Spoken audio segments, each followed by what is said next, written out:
A minefield is the quietest place on earth, until it isn't. North Africa, 1942. I'm Sergeant Jack Miller, Royal Engineers, we call it the Thearden. Rows of German teller mines planted like cabbages in the sand. That night, a medical truck took a wrong turn. Straight into the middle. The driver froze. The wounded inside screamed for help, and the rulebook said, "Wait for daylight." But I knew by daylight they'd be dead, or target practice. So I threw away the book. I stood at the edge of the tape. The truck was 50 yards out, 50 yards of death hidden under an inch of shifting sand. The lieutenant said, "It's suicide, Jack."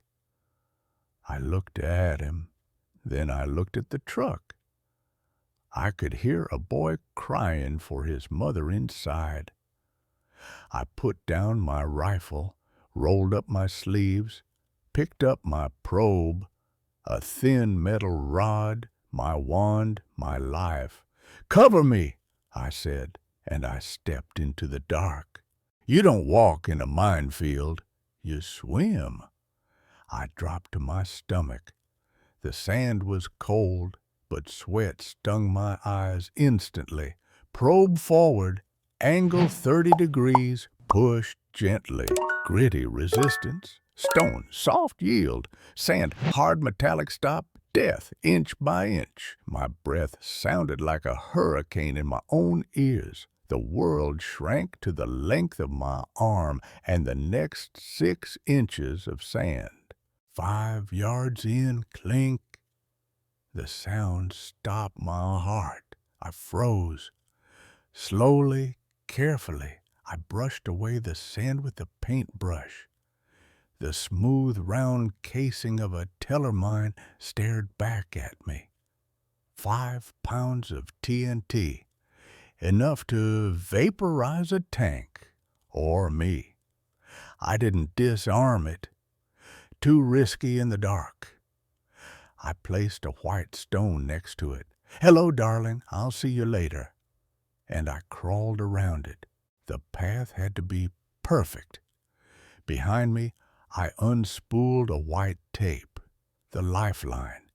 It had to be straight. It had to be clear.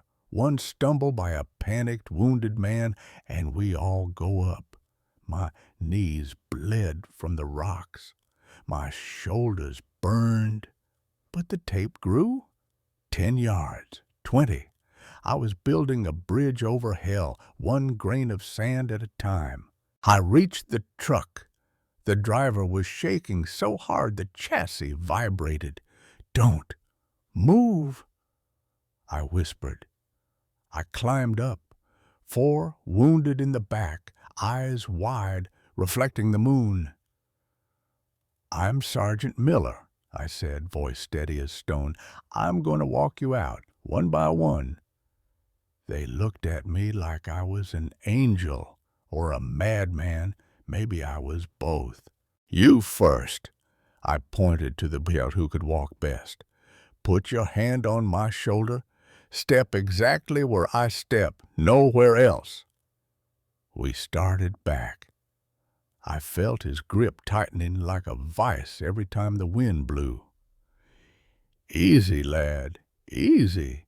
We walked the white tape. My eyes scanned the sand like a hawk. Every step was a victory, every breath a stolen moment. 50 yards felt like 50 miles. We made it to the edge. Hands grabbed him, pulled him to safety. I didn't stop. I turned around. "Jack, rest," someone hissed. 3 more, I said, and I walked back into the garden. The second trip was harder. Adrenaline was fading. Fatigue setting in. The shadows played tricks. Was that a disturbed patch of sand? Or just wind? "Focus, Miller, focus." 3rd trip. Halfway back, my boot slipped just an inch. Sand slid away, revealing the edge of another mine I'd missed by a hairbreadth on the way in. I froze. The wounded man behind me bumped into my back. "Sergeant, stand still," I commanded. I looked down. 1 inch to the left and I'd be a memory. I carefully corrected my footing. "Step over this. Big step." We moved on. Death blinked, and we walked past.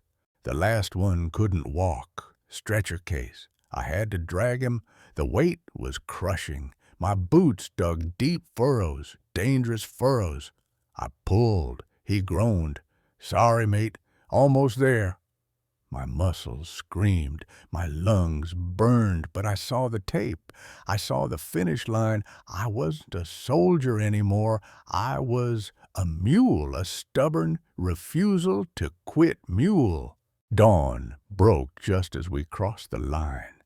The sun flooded the desert, revealing the horror we'd crossed. Mines, dozens of them, visible now in the light. We sat by the jeep. The driver was crying, thanking God. I sat apart, drank water that tasted like the best wine in Paris. I looked at my hands. They were covered in dirt and grease, but they had done good work tonight. The lieutenant clapped me on the shoulder. "You're crazy, Miller." I lit a cigarette. My hand shook, just a little. "Maybe, sir," I said, "but the truck's empty." I looked back at the minefield. It was just sand again. Silent. We beat it, not with guns, not with bombs, with patience and a white tape. And that felt better than any medal.